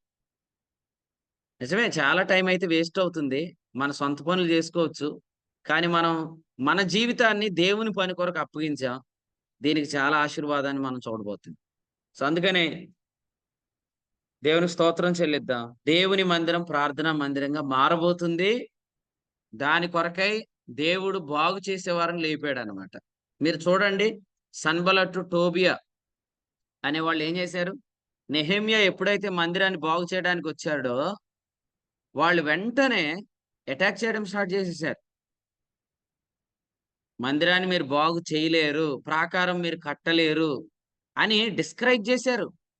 ఈరోజు దేవుని పని చేయడానికి నువ్వు ముందుకు వస్తే, నిన్ను కూడా ఎవరైనా డిస్కరేజ్ చేస్తే ఖచ్చితంగా నువ్వు నిలబడు దేవుని కొరకు. ఎందుకంటే నెహెమ్యా నిలబడ్డాడు. అలా నిలబడినప్పుడు దేవుడు ఏం చేశాడు? తనకి సహకారం లేపాడు. ఎజ్రాని ఇచ్చాడు దేవుడు, అదే దినాల్లో హగ్గైని ఇచ్చాడు దేవుడు, అదే దినాల్లో జకర్యాని ఇచ్చాడు దేవుడు. చాలా మంది భక్తులు చెరలో నుండి వచ్చి నిలబడి వాళ్ళు మందిరాన్ని కట్టారు. ఇంకా చెప్పాలంటే మందిరము నిర్మించడానికి అది చాలా ప్రతికూలమైన సమయం. ఎందుకంటే వారి యొక్క ఒలీవల తోటలలో, వాళ్ళ యొక్క అంజూరపు చెట్టుల క్రింద వాళ్ళు ద్రాక్ష చెట్ల క్రింద నివసిస్తున్న కాలం కాదది. అది వాళ్ళు చెరలో నుంచి వచ్చిన కాలం. అయినా ప్రభు వాళ్ళ హస్తాలు బలపరిచాడు. దేవుడేమన్నాడు? జెరుబ్బాబెలు ధైర్యము తెచ్చుకొనుము, యెహోషువ ధైర్యము తెచ్చుకొనుము, పని జరిగించండి అని చెప్పాడు. కాబట్టి అనుకూలతలో మనం చేసిన పరిచర్య వేరు, ప్రతికూలతలో మనం చేసిన పరిచర్య వేరు. ఈ ప్రతికూలతల్లోనే దేవుడు మనల్ని మనతో ఆయన ఉన్నవాడుగా ప్రూవ్ చేసుకోబోతున్నాడు. ఆయన ఏమన్నాడు? హగ్గై గ్రంథం 2వ అధ్యాయంలో, నా ఆత్మ మీ మధ్య ఉన్నది కనుక మీరు భయపడొద్దని చెప్పాడు. సో అనుకూలతల్లో కొన్నిసార్లు చాలా మంది అనుకునేది ఏంటంటే, మా సంఘంలో ఒక చిన్న మాట ఉండేదన్నమాట. మా చిన్నప్పటి నుంచి ఉంది ఆ మాట. మా సంఘానికి ఒక ఆమె వచ్చేదన్నమాట. ఆమె కొంచెం బాగా ఆస్తి కలిగి ఉండేది. సో అందరూ ఏమనుకునేవారంటే, ఈమె తన డబ్బంతా ఆ మందిరంలో పెడుతుంది కాబట్టి ఆ మందిరాన్ని రీమోడల్ చేస్తున్నారని అనుకునేవారన్నమాట. నిజంగా వాస్తవం ఏంటో మా స్థానిక సంఘానికి తెలుసు, మాకు తెలుసు. అలాగే ఈ రోజు కూడా కొంతమంది ఏమనుకుంటున్నారంటే, ఫలానా వ్యక్తి ఉన్నాడు కాబట్టి ఈ పరిచర్యకు కావాల్సిన సపోర్ట్ అంతా ఇస్తున్నాడు అనుకున్నారు. కానీ నేనంటాను, అలాంటి ఏ వ్యక్తులు దేవుడు ఉంచడు. ఎందుకంటే సమస్త మహిమ ఆయనకే చెల్లాలి కాబట్టి. సో దేవుడు అటువంటివన్నీ తొలగించినా కూడా మనం గట్టిగా ధైర్యం తెచ్చుకొని పని జరిగిస్తాం. దేవుడు ఈ పనిని నిలబెడతాడు. తద్వారా ఆయనే మహిమ నొందుతాడు అనమాట.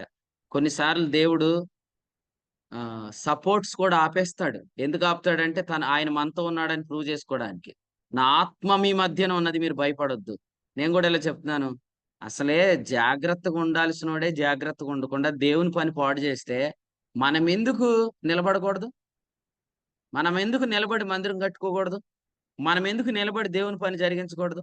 కానీ ఇందులో చాలా వ్యతిరేకతలు వస్తాయి. అయినా ప్రభు మనల్ని నిలబెట్టుటకు శక్తిమంతుడు. రోమాపత్రికలో చెప్పాడు కదా, ఆయన నిలబెట్టుటకు శక్తిమంతుడు. మీరు నిలబడండి. ఖచ్చితంగా దేవుడు మీ మందిరాన్ని, ఈ టెంపుల్ని ఆయన రీస్టోర్ చేయబోతాడు. దానికి సూచన ఏంటి? నీటిని ద్రాక్షారసంగా మార్చాడు. సో మినిస్ట్రీని ఎప్పుడైతే దేవుడు మార్చాడో మందిరాన్ని మారుస్తాడని అర్థం. ఓకే, ఏదైనా మందిరంలోకి వెళ్తే చాలా మంది తొందరపడి ఏం చేస్తున్నారంటే, అక్కడ వాళ్ళు వేసుకున్న సీలింగ్లు వేసేస్తున్నారు, అక్కడ వాళ్ళు వేసుకున్న టైల్స్ వేసేస్తున్నారు, అక్కడ వాళ్ళు పెట్టుకున్న కర్టెన్లు పెట్టేసుకుంటున్నారు. ఇంకా చెప్పాలంటే వాళ్ళు మందిరం ఎంత వెడల్పు కట్టారో, ఎంత పొడుగు కట్టారో, అంత వెడల్పు కంటే అంత పొడుగు కంటే ఎక్కువ కట్టేయాలని ప్రణాళికలు. అది కాదు మనం చేయాల్సిందే. రెస్టోరేషన్ ఆఫ్ ది టెంపుల్ అంటే కట్టడం గురించి కాదు, సంఘం గురించి. ఆ సంఘములో ప్రజలు వాక్యం ఎలా వింటున్నారు? మన సంఘంలో వింటున్నారా? ఆ మందిరంలో ప్రజలు ఎంత ఆసక్తిగా చేరి వస్తున్నారు? ఆ పరిస్థితులు మన మందిరంలో ఉన్నాయా? అవన్నీ రెస్టోర్ అవ్వాలంటే మీరు ఖచ్చితంగా ప్రభు దగ్గర నుంచి సూచన తీసుకోండి. అదేంటంటే, ఇంతకు ముందు మనం మన సంఘాల్లో బోధించిన బోధ వేరు, ఇప్పుడు బోధిస్తున్న బోధ వేరు. కాబట్టి ఖచ్చితంగా దేవుడు మందిరాన్ని బాగు చేస్తాడు. సో ఈ అధ్యాయం అంతట్లో కూడా ప్రార్థన అనేది సొలొమోను ఎక్కువ చెప్పాడు. ఆఖరికి ఒక మాట చెప్తాను. అసలు ప్రార్థన జరగాలంటే ఏం చేయాలి? అది ఒక్కటి చదువుకొని ఆగిపోదాం. లాస్ట్ రెఫరెన్స్ రోమాపత్రిక 10వ అధ్యాయము 14వ వచనం. రోమాపత్రిక 10వ అధ్యాయం 14వ వచనం. వారు విశ్వసింపని వానికి ఎట్లు ప్రార్థన చేయదు. ఇప్పుడు గలతీ పత్రిక 3వ అధ్యాయం 25వ వచనం చదువుదాం. గలతీ పత్రిక 3వ అధ్యాయం 25వ వచనం. అయితే విశ్వాసము వెల్లడి ఆయను గనుక అనే మాట చూస్తున్నాం. సో వినండి, మందిరములో ప్రార్థనలు ఎప్పుడెప్పుడు జరుగుతాయి? ఓకే, అపోస్తల కార్యాలు 3వ అధ్యాయం 1వ వచనంలో ఏముంది? పగలు ఇంచుమించు 3 గంటలకు ప్రార్థనా కాలమున అనే మాట ఉంది కదా. తర్వాత మీరు జకరియా గురించి మీరు చదువుతారు. లోకాసు వార్త 1లో ఏముంది? ధూప సమయమందు ప్రజలందరూ ప్రార్థన చేస్తున్నారని ఉంది. అంటే పాత నిబంధనలో ప్రార్థన ఎప్పుడు చేసేవారు? ధూప సమయంలో ప్రార్థించేవారు. మనం ప్రార్థన ఎప్పుడు చేయాలి? ఆ మందసం మీద ఉన్న కరుణాపీఠం మీద నుంచి వర్తమానం వచ్చినప్పుడల్లా ప్రార్థన చేయాలి. నాకు మన సహోదరి చెప్తున్నప్పుడు చాలా సంతోషం వేసింది. వర్తమానం వినగానే కొద్ది నిమిషాలు నేను ప్రార్థన చేస్తానండి. సో మీలో కూడా దేవుడు నాలో అందరిలో ఇటువంటి కృపను అనుగ్రహించుగా. వాక్యం విని వెంటనే దాన్ని మరవకుండా ఉండాలంటే స్వాతంత్రం ఇచ్చిన నియమంలో తేరి చూడాలంటే కొద్ది నిమిషాలు వచ్చిన వర్తమానాన్ని బట్టి పర్సనల్ గా దేవునితో మాట్లాడండి, ప్రార్థన చేయండి. ప్రార్థన అనేది మనం ఎప్పుడెప్పుడు చేస్తామంటే విశ్వాస వాక్యం వెల్లడైనప్పుడల్లా. ఇది వరకు ప్రార్థన ఎప్పుడు చేసేవాళ్ళం? అవసరాలు వచ్చినప్పుడల్లా. కానీ ఇప్పుడు ఎప్పుడు చేస్తున్నాం? వాగ్దానాలు వచ్చినప్పుడల్లా. ఎంత మారిపోయింది చూసారా? వాగ్దానాలు వచ్చినప్పుడు చేసిన ప్రార్థనకు, అవసరాలు వచ్చినప్పుడు చేసిన ప్రార్థనకి ఎంత తేడా ఉంటుంది? మీరే ఆలోచన చేయండి. అవసరాలు వచ్చినప్పుడల్లా మీ దగ్గరికి వచ్చి మిగిలిన టైంలో మిమ్మల్ని మర్చిపోయి ఏమంటారు మీరు? వాడు వచ్చాడంటేనే ఏమంటారు? వాడు వందనాలు చెప్తున్నాడంటే నా సర్లే ఏంటి చెప్పు అంటారు. సర్లే ఏంటి చెప్పు అంటారు. ఏం లేదు మామూలుగానే వచ్చానంటాడా, 5 నిమిషాలే మాట్లాడతాడు ఆ టాపిక్. తర్వాత అసలు విషయంలోకి వచ్చేస్తాడు. నేను చెప్పాగా నువ్వు అందుకే వచ్చావని. కానీ దేవుడు ఇప్పుడు మన అప్రోచింగ్ ని మార్చేశాడు. మనం దేవుని సన్నిధిలోనికి 10 సార్లు వెళ్ళినా, రోజుకి 100 సార్లు వెళ్ళినా కృతజ్ఞతా స్తుతులు చెల్లిస్తూ వెళ్తున్నాం. ఫిలిప్పీ పత్రికలు ఏమన్నాడు 4వ అధ్యాయం నుంచి మాట్లాడుతూ? కృతజ్ఞత రూపకముగా ప్రార్థన చేస్తున్నాం మనం. మన ప్రార్థన మారింది కదా. ఇదివరకు మన ప్రార్థన ఎలా ఉండేది? అన్ని అడగటమే. అది ఈ ప్రభువా, ఇది ఈ ప్రభువా, అది. కొంతమంది అయితే అమెరికా నాకు ఇవ్వు, ఆస్ట్రేలియా నాకు ఇవ్వు, దేశాలు అడిగేసేవారు. ఎందుకు అడిగేవారు? స్కాట్లాండ్ దేశాన్ని నాకు ఇవ్వు, లేకపోతే నన్ను తీసుకోమని భక్తుడు చేసిన ప్రార్థన పుస్తకాల్లో చదివేసి ఇప్పుడు అడుగుతారు అన్నమాట. ఇండియా దేశాన్ని నాకు ఇచ్చేయి, అమెరికాని నాకు ఇచ్చేయి, ఆస్ట్రేలియా నాకు ఇచ్చేయి. ఎంత చిన్న ప్రార్థన, ఎంత అద్భుతమైన ప్రార్థన. కానీ నిజంగా చెప్పండి, మన భారతదేశాన్ని ప్రకటించవలసిన వాక్యాన్ని ప్రభు మనకు అప్పగించాడు. ప్రపంచ దేశాలంతటా ప్రకటించబడాల్సిన సువార్తను దేవుడు మనకు చెప్పాడు. నిజంగా we have the content with us, now we are praying. ఇప్పుడు మన దగ్గర ప్రత్యక్షత ఉంది, భారం ఉంది, ప్రార్థన చేస్తున్నాం. ఒకప్పుడు ప్రత్యక్షత, ఇప్పుడు భారతదేశం గురించి నేను ఏమనుకుంటున్నాను నేను చెప్తాను ఇనుమంటే భారతదేశం నాకు ఇయ్యని ప్రార్థన చేస్తున్నారు. అమెరికా దేశం గురించి నేను ఒక విషయం చెప్పాలి నీకు, రా ఇట్రా అని అడుగుతుంటే ప్రభు అమెరికా నాకు ఇమ్మని అడుగుతున్నారు. ఆయన చెప్పేది అంటలేదు, ఆయన అడిగేస్తున్నారు అంతే. కానీ ఈ రోజుల్లో ప్రభు మనకి సొదొమ గొమొర్రాకి ఏం జరగబోతుంది అబ్రహాముకు చెప్పినట్లుగా అమెరికాను గూర్చిన ప్రవచనం ఇస్తాడు, ఆస్ట్రేలియాను గూర్చిన ప్రవచనం ఇస్తాడు. సుష్మా సిస్టర్ గారు ఉన్న న్యూజిలాండ్ గూర్చిన ప్రవచనాన్ని దేవుడు మనకి ఇస్తాడు. అలాగే ప్రపంచ దేశాల్లో దేవుడు ప్రతి జనాన్ని గురించిన ప్రవచనం మీకు ఇస్తాడు. ఎందుకంటే నువ్వు అక్కడికి వెళ్ళి వాడబడాలి కాబట్టి. సో అది ప్రభు మనకి ఇచ్చే విధానం. సో ఇదివరకు మన ప్రార్థనలో అవసరాలు మన ప్రార్థనా గదిలోనికి తీసుకెళ్ళాయి, కానీ ఇప్పుడు వాగ్దానాలు మన ప్రార్థనా గదిలోనికి తీసుకెళ్తున్నాయి. కాబట్టి మీరు వినండి, మీరు ధన్యత పొందుకుంటారు. మీ జీవితాల్లో మందసం మీద నుంచి ఆ వాక్యం ఎన్నిసార్లు మీ దగ్గరికి వస్తే మీరు అన్నిసార్లు ప్రార్థన చేయొచ్చు. అసలు రోజంతా ప్రభు మాట్లాడితే ఎన్నిసార్లు ప్రార్థన చేయొచ్చు? రోజంతా ప్రార్థనేగా. ఎక్కడ కూర్చున్న ప్రార్థన, నిలబడిన ప్రార్థన, నడిచిన ప్రార్థన, ప్రయాణం చేసిన ప్రార్థన. అందుకనే ప్రభు అన్నాడు ఎడతెగక ప్రార్థన చేయండి అన్నాడు. ఎడతెగక ప్రార్థన చేయమని ప్రభు చెప్పినప్పుడు నేను కూడా ప్రభుకి ఇలా చెప్పాను, ఎడతెక్క మాట్లాడు అని. సో ఎడతెక్క నువ్వు మాట్లాడితే నేను ఎడతెక్క ప్రార్థన చేస్తాను. ప్రభు ఈ తలంపులు మనందరం ఇంటిలో దీవించునుగా. ఆమేన్. రాజుల మొదటి గ్రంథం 8వ అధ్యాయం ద్వారా దేవుడు తన దాసుడిని ఏర్పాటు చేసుకుని ఉదయకాలం మంది పరిశుద్ధాత్మ సాయంతో అందించిన శ్రేష్టమైన వర్తమానాన్ని బట్టి ప్రభువును స్తుతిస్తూ విలువైన వర్తమానం అందించిన దేవుని సేవకులు కూడా కూడి పక్షం వందనాలు తెలియజేస్తున్నాం. దేవుని యొక్క మందిరంలో మందసం యొక్క ప్రాముఖ్యతను గురించి మనం నేర్చుకున్నాం. మందసం యొక్క ప్రాముఖ్యత ఈ రోజున మందసం ఎట్టిదే ఉందో మనం కూడా అట్టివారమై ఉన్నాం. ఎందుకంటే మందసం ఎక్కడైతే మందిరంలో ఒక ప్రాముఖ్యమైన స్థలంలో నిలబెట్టబడిందో అలాగే మనం కూడా యేసుక్రీస్తు గారు చేసినటువంటి పుణ్యకార్యాన్ని విశ్వసించినటువంటి మనం కూడా ఆయన సిద్ధపరిచి మన కొరకు సిద్ధపరిచినటువంటి స్థలంలో అనగా ఉన్నత లోకంలో అతి పరిశుద్ధ స్థలంలో మనం నిలబెట్టబడి ఉన్నామని. కాబట్టి మందసం యొక్క కర్ణాపీఠం ఏ విధంగా అయితే కదిలించబడకూడదో, కాబట్టి మనలో ఉన్నటువంటి పాప నియమం కూడా కదిలించబడకూడదు. ఎందుకంటే మనం విశ్రాంతిని అనుభవించాలి. కాబట్టి దేవుని యొక్క కాపుదలను అనుభవించాలన్న విషయాన్ని కూడా జ్ఞాపకం చేశారు. అలాగే ఎప్పుడైతే ఈ యొక్క ధర్మశాస్త్రాన్ని ఎప్పుడైతే మనం బయటికి తీస్తామో, కాబట్టి మనం వృధాగా ఎదుటివారి యొక్క లోపాల్లోని ఎదుటివారికి మనం తీర్పు తీర్చేవారిగా ఉంటాము. ధర్మశాస్త్రాన్ని బట్టి ఆ క్షణమే మనం ఎప్పుడైతే ధర్మశాస్త్రాన్ని బయటకు తీస్తున్నామో మనం చనిపోతున్నామో, జీవించట్లేదు. కాబట్టి ప్రాముఖ్యమైన విషయం ఏంటంటే మనం కాపుదలను అనుభవించాలి, జీవించాలి, తర్వాత మందిరంగా నిర్మించబడాలనే విషయాన్ని కూడా మనకు జ్ఞాపకం చేశారు. అలాగే ప్రార్థన, మనం పొందుకున్నటువంటి వాగ్దానాలను బట్టి ప్రార్థన చేయాలన్న విషయాన్ని దేవుడు ఎంత ఎక్కువగా మాట్లాడితే అంత ఎక్కువగా మనం ప్రార్థన చేయగలం అన్న విషయాలను కూడా జ్ఞాపకం చేశారు. చాలా ప్రాముఖ్యమైనటువంటి వర్తమానం ఇది. కాబట్టి ఈ ఆడియో పంపించబడుతుంది కాబట్టి మరొకసారి యొక్క ఆడియో విని మేలు పొందాలని తెలియజేస్తున్నాను. ముగింపు ప్రార్థన దేవుని సేవకులు కరీంనగర్ లో పరిచయం చేస్తున్న దేవుని సేవకులు భానుశ్రీ గారు ముగింపు ప్రార్థన చేస్తారు. ఈ కూడికలో ఆయా విధాలుగా సహకరించిన ప్రియులకు, అలాగే వర్తమానం ఇచ్చిన దేవుని సేవకులకు, ఇప్పటి వరకు ఆసక్తిగా వర్తమానమైన ప్రియులకు వందనాలు తెలియజేస్తున్నాను. అలాగే ఈ నెల 26 నుంచి 1వ తేదీ వరకు జరగబోయే ఆ యొక్క సమ్మర్ మెగా గ్రేస్ కాన్ఫరెన్స్ కొరకు ప్రార్థన చేయండి. రవికుమారుల ఉత్సవాల కొరకు, దానికి సంబంధించిన ఏర్పాట్ల కొరకు, అలాగే ప్రతి ఒక్కరు కూడా మొదటి దినం నుంచి చివరి దినం వరకు ఉండడానికి ప్రతి ఒక్కరు కూడా ప్రయత్నం చేయండి. అలాగే ఈ రోజు సాయంత్రం జగన్నాథపురంలో జరిగే స్తుతి కొడుకు కొరకు ప్రార్థన చేయవలసిందిగా కోరుచు, వీలు కలిగిన వారు పాలు పంపులు పొందండి. దేవుని సేవకులు భానుశ్రీ గారు ముగింపు ప్రార్థన చేస్తారు. కొడుకును ముగింపు చేసుకోండి. వందనాలు. స్తుతికి పాత్రుడా, స్తోత్రుడా, నమ్మదగిన దేవా, మా ప్రభును మా రక్షకును విమోచన యేసుక్రీస్తు ప్రభువు వారి అతి శ్రేష్టమైన నామాన్ని బట్టి ఈ ఉదయకాలం జుంకూరులో మా తండ్రి రాజుల గ్రంథం నుంచి మీరు తీసుకొచ్చిన క్రైస్తున్నాం. 8వ అధ్యాయం 6వ వచనంలో దాని ఉన్న స్థలము మా ప్రభా అందులోనే ఉన్నదని మా ప్రభా మీరు మా తండ్రి స్థలాన్ని గురించి మాట్లాడుతూ వచ్చారు. నీకు స్తోత్రం తెలుస్తున్నాం. యోహాను సువార్త 14వ అధ్యాయం 3వ వచనంలో స్థలం సిద్ధపరచడానికి మా ప్రభా మీరు వెళ్ళారని చెప్పారు.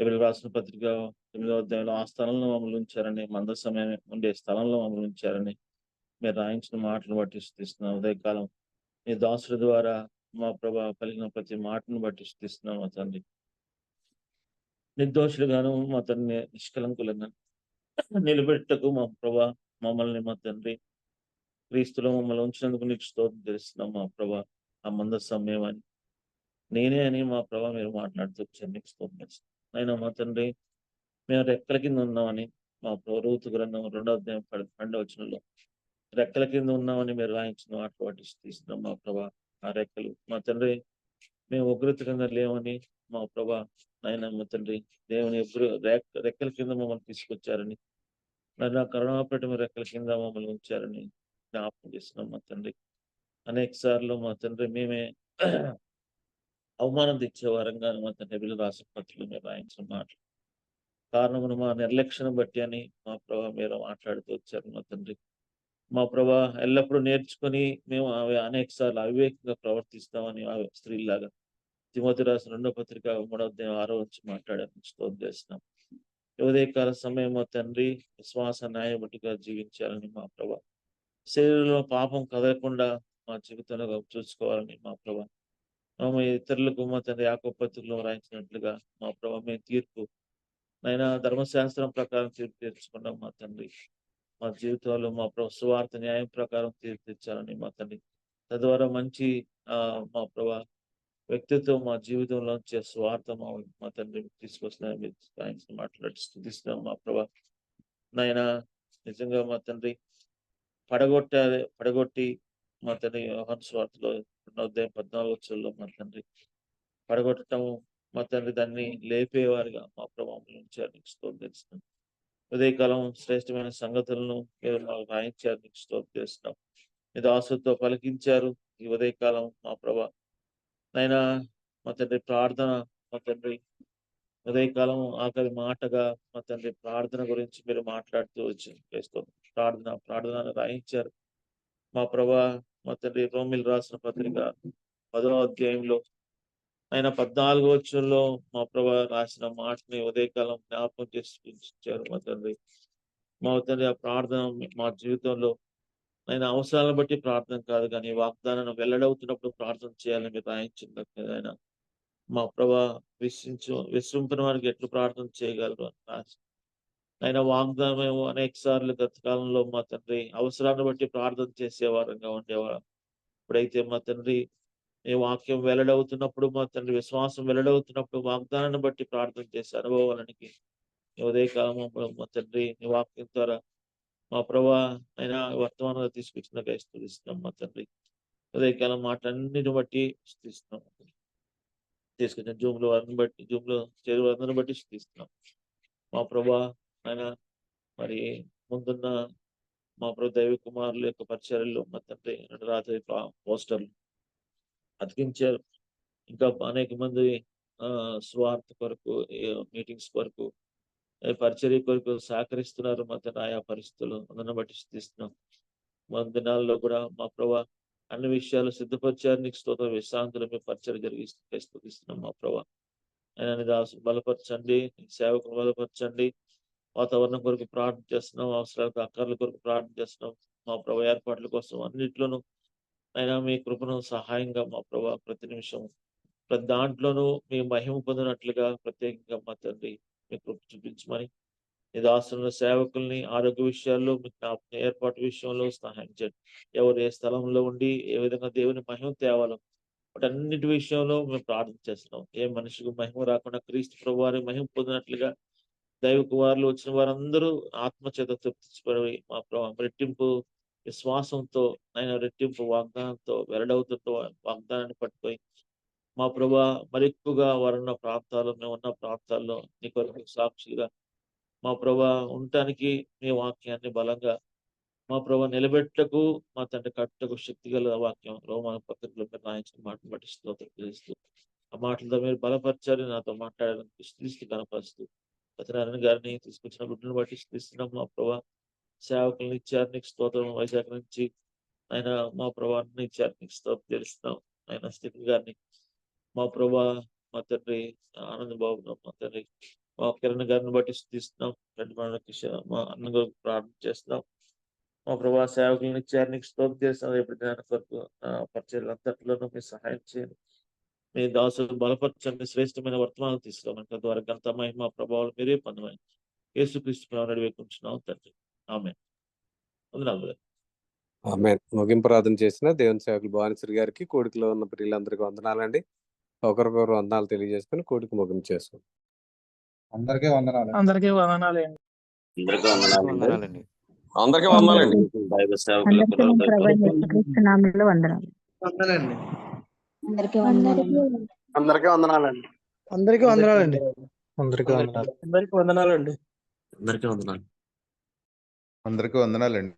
అందరికీ వందనాలండి. అందరికీ వందనాలండి.